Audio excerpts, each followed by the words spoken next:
All right, well, two birds, two bets, various crazy people. Thanks for coming along here to the Old Dog Channel. I'm with my neighbor and my buddy, Mark Dorton. And Mark has a YouTube channel, Every Man Has a Story. And I was on your channel about a week ago, and you interviewed me. And you came up with an idea. And you said, you know what? Why don't I interview you on your channel? Yeah. So and I thought, that's a completely new concept. And I love that idea. I like the idea, instead of me interviewing you, which would be the norm right now, you interview me. Yeah. So it's a great idea. Okay. So you want to tell them a little bit about yourself first, and then we'll go forward and you can interview me. I've been here for a year and a half, have my own YouTube channel, engaged to a wonderful girl, and life is fantastic here. And we were talking the other day, you know, we're both getting up there in age. I'm 65, I think you just turned 66. 66 in February. And we were talking about health the other day. Yes. You know, and like what you do to take care of yourself, what I do. Right. And so, you know, what are your thoughts on that? Well, one thing that happened was when I lived in Thailand, I lost 20 pounds. Really? Yeah, just because the diet was different in Thailand. Completely, you know, there's no carbs there, if you will. There's a lot of fresh vegetables and fish and whatnot. Where here, there's a lot of bread camps and Jollibees and McDonald's, and they cook with a lot of oil here. They do. And it's really just sort of saturated. So I gained 20 pounds when I moved here. That's a lot of weight for a guy your size. That's a lot of weight. Yeah.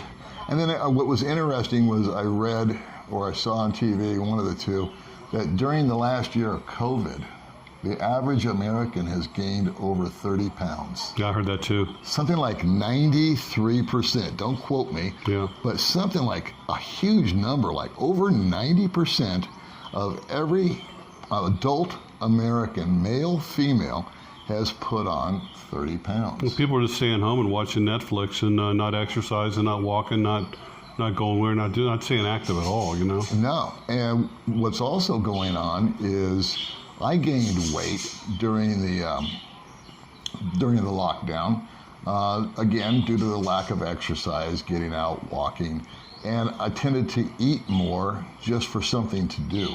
And I think in America that was actually intensified. And there's people with raising kids, and the drinking has gone up 25%. Oh yeah, I've heard that's a big thing, yeah. Alcoholism and all that jazz has gone up.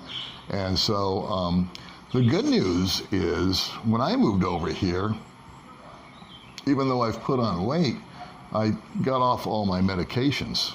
And I have a lot of friends that go to the gym. Do you go to the gym?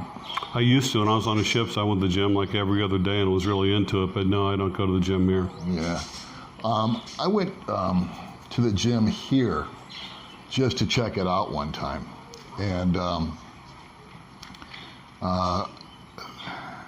you know, May was bugging me about, you know, I should exercise more and whatnot.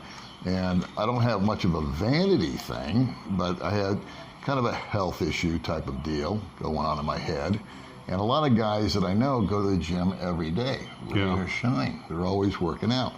So one time there's a gym called 4Cs here. Oh, really? Yeah, and it's in Dumaguete. It's called the 4C Gym, and almost all the guys that I know that work out go there.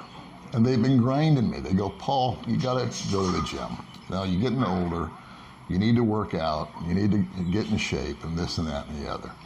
And so, I don't think I told you this, but about 2 weeks ago, I went down to the 4C Gym.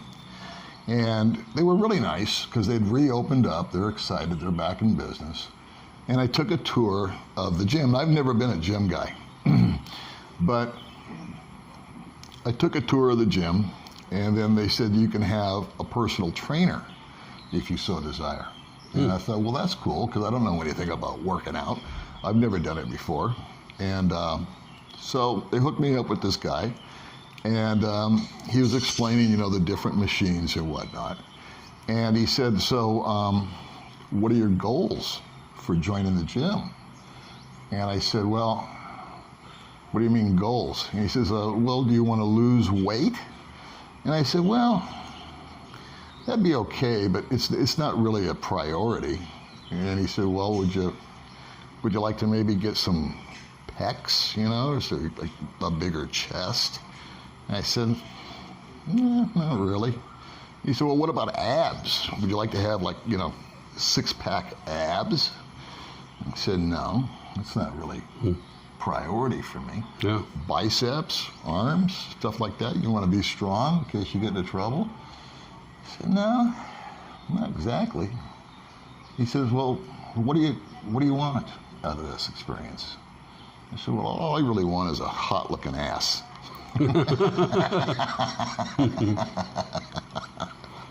He had surgery for that. That's my joke. So what else should we talk about? Well, let's go back to tell me some things that happened to you in your early life, when you were living in America that you haven't really discussed with anybody. It can be good things, bad things, whatever, Yeah. Something that, a story, something that people don't know about you, your fans don't know about you.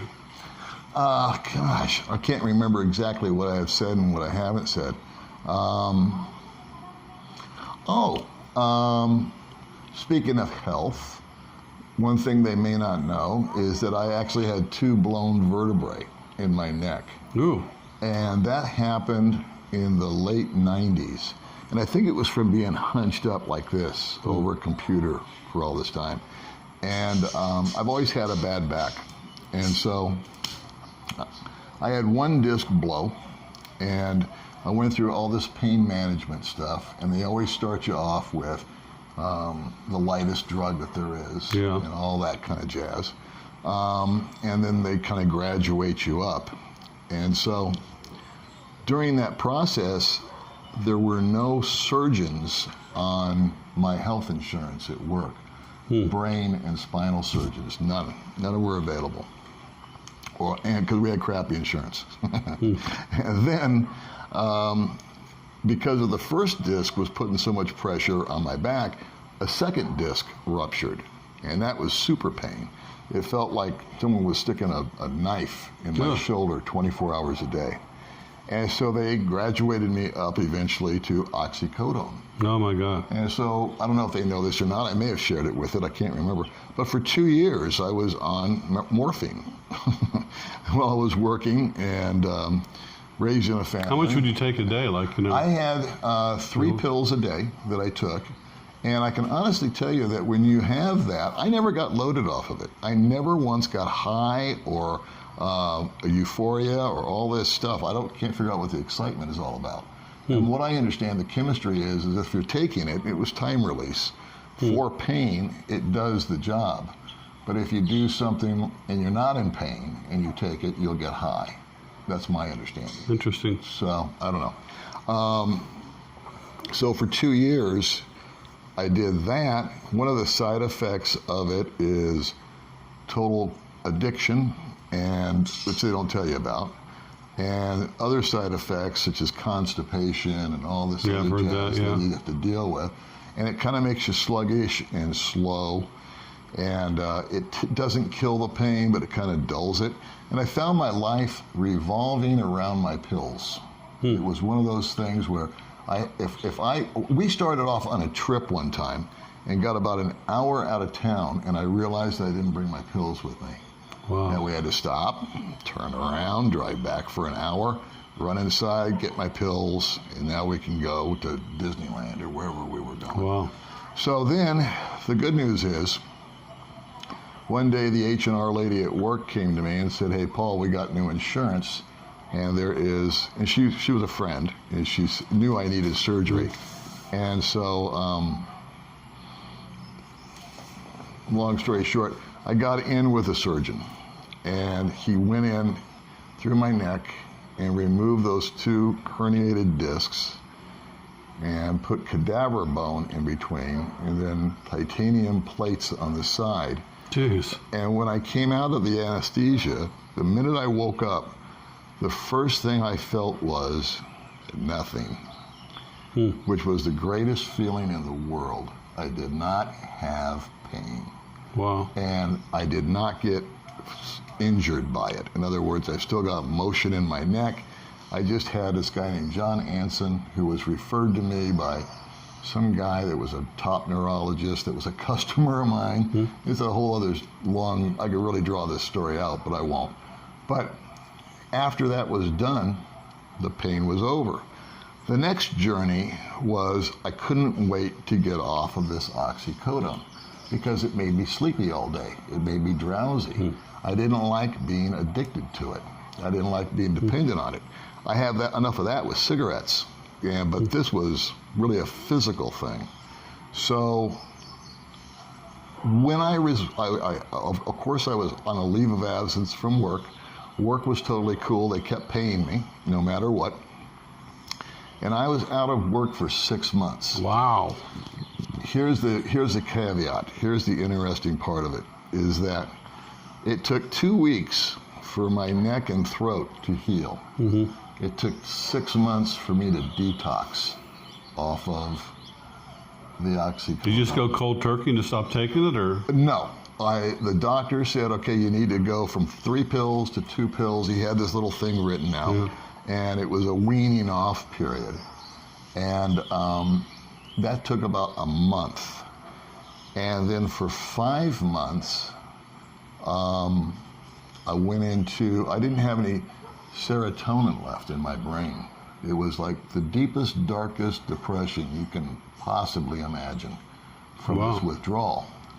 And the constipation ended, and this is something I've never, that was great because my body started to cleanse itself and let go of all this stuff. And I did not put a morsel of food in my mouth for 11 days. Wow. Yeah, I've never shared that with you or them before. Were you able to drink water and stuff? Or? I was, but you know what? I was in such a state of, it was like cathartic. And I didn't want to wake up. I didn't want to go to sleep. I didn't want to sit down. I didn't want to stand. I didn't want to do anything. It was just like this void.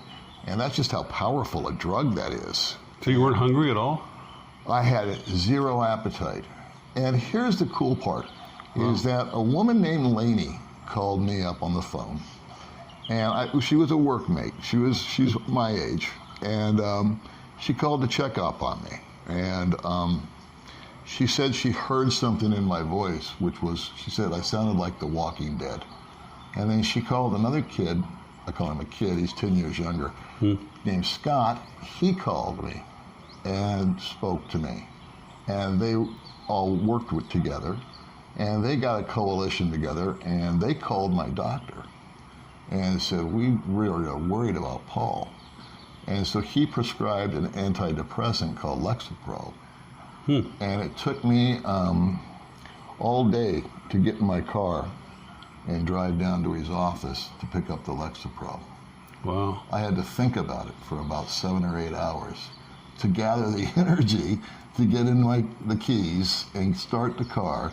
It's the weirdest thing. I haven't thought about this in years. Well, just think about the people that are out there that have gotten it on the street and are addicted to it, and they don't have the health insurance, they don't have the support system to help them get off of it, a doctor's supervision, and so they're just going to keep taking the drug, or they're going to commit suicide or commit a crime or whatever, and there's no wonder that drug is such a problem. Oh, it's a monster. I can't believe they didn't give me that for when I had my quadruple bypass surgery. I did not get Oxycontin. I don't know what it was, but the strongest one I got was, just a regular, something for pain. I forget what it was, but it wasn't that because I asked about it. Yeah. And well, I was talking to a guy yesterday that had a similar situation, and what happened with all that is Big Pharma, which we know is Big Pharma, works with the doctors, and they reward the doctors with trips and prizes and stuff for how many prescriptions they write. Right. And there's always one of those drug representatives coming into the office, you know what I mean? It's always some hot-looking girl with a bag, and prizes and tickets to the game and shit like that, so that these guys will prescribe their drug or use their instruments or whatever. And so my theory and the other guy that I was talking to, is that they did everything they could, like cigarettes, to get us addicted. And then it became such an epidemic. Now the new business is recovery and getting off of it. And so they just keep cycling it. They give you another drug. They give you another drug to get off of that. But with me, I was by myself. I was alone. I had 2 friends intervene, thank God. And thank God the Lexapro worked. It took about a week for it to kick in. And it said 2 weeks for it to take full effect, which was 100% true. So that's one thing they don't know. But it took, that's just, I don't know. That was just something I felt like sharing. But you said that you got off all medications when it came to the Philippines. Well, I came to the Philippines. Well, see, I got off the Oxycodone in America. I know that, but I mean the other one. The other ones were statin drugs, like for cholesterol, high blood pressure. What else is there? Sleep. How about the antidepressant, though? You took that and... I didn't need them after about being on the Lexapro for about 2 months. I started to feel normal. And then on month number 6 is when I went back to work. But another interesting dynamic is it's no longer here, but my hands were clammy and sweaty for over a year. Wow. After detoxing off of that. Just to give you an idea how powerful that drug is. Jeez. And then now I look at the Oxy crisis, in America, and I think, like you just said, these guys are all addicted, and now they can't get it because they've cracked down, and now they're turning to heroin and fentanyl and all this other kind of stuff. Or the counterfeit Oxycontin that's got the fentanyl, and they don't even realize it, and that kills them. That happens all the time. That's correct. I had a boy that worked for me named Mike when I had my roller skating rink in Utah. And this is a kid, didn't smoke, didn't drink, totally anti-drug, fitness guy, out hiking, climbing mountains, things like that. And after I left Utah, he met a girl, got married, and somehow he injured his back at work. And his shoulder, injured his shoulder at work, and somehow he ended up getting Oxycontin.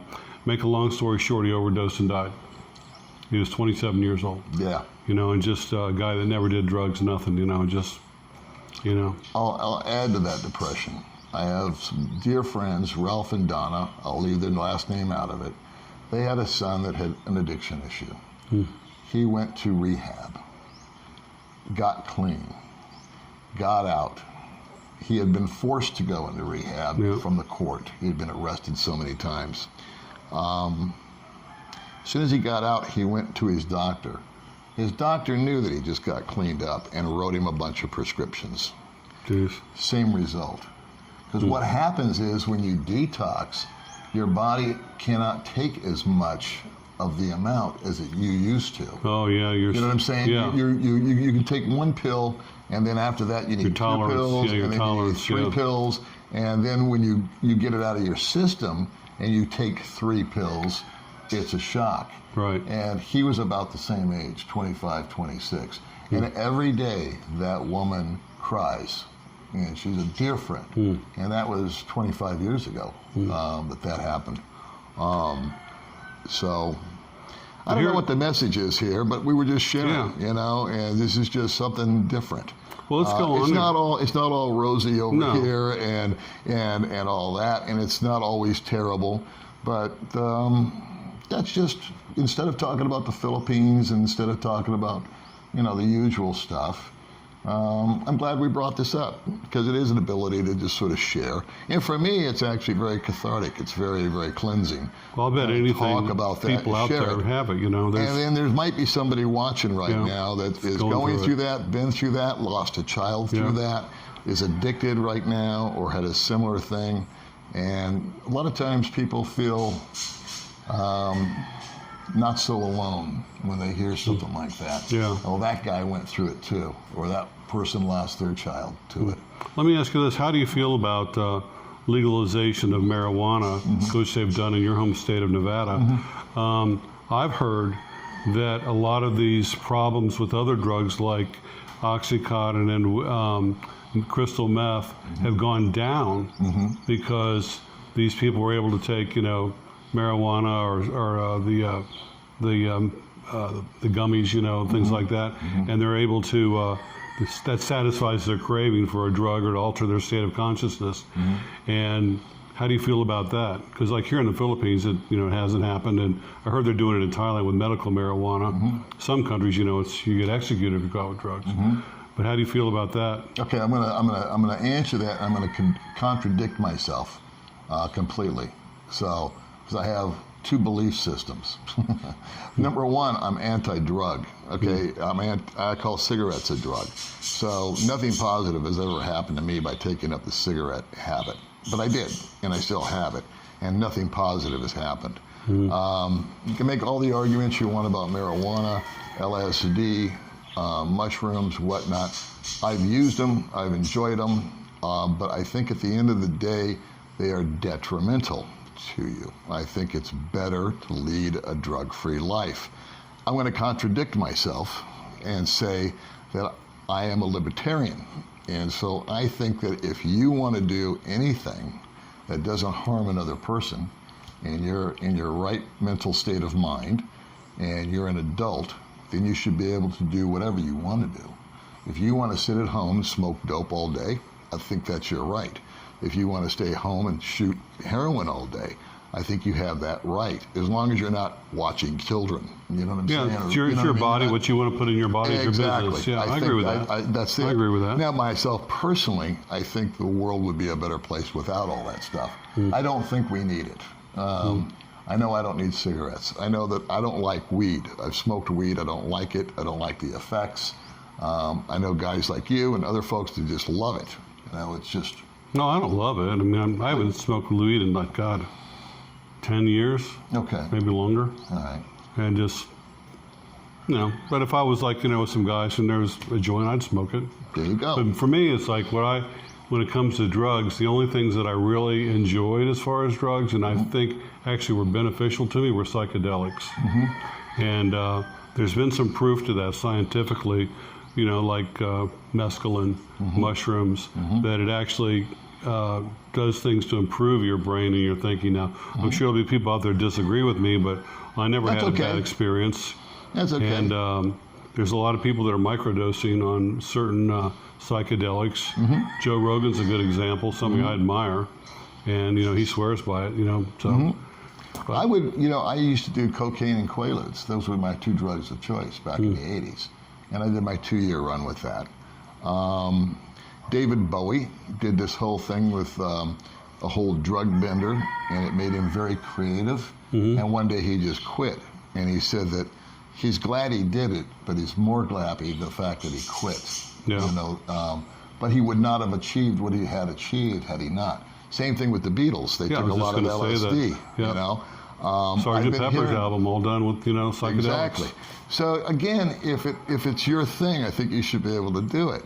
I've been intrigued by this microdosing stuff. You know, about taking a little bit of mushrooms or a little bit of this or a little bit of that. They say what it does. It takes your senses and just, let's say your normal senses, hearing, vision, everything is like set at 5. It's like turning it up to like 9. Yeah. Yeah. You know, see, I would be open to that. Yeah. So, you know, let me know when you score. All right, kids, we're running over 20 minutes. That's us two guys sitting here bullshitting, and I'm not sure what we talked about, but I'm glad you tuned in. Yeah. And what's the name of your channel? Let's plug your channel. Every man has a story. Be sure to watch it.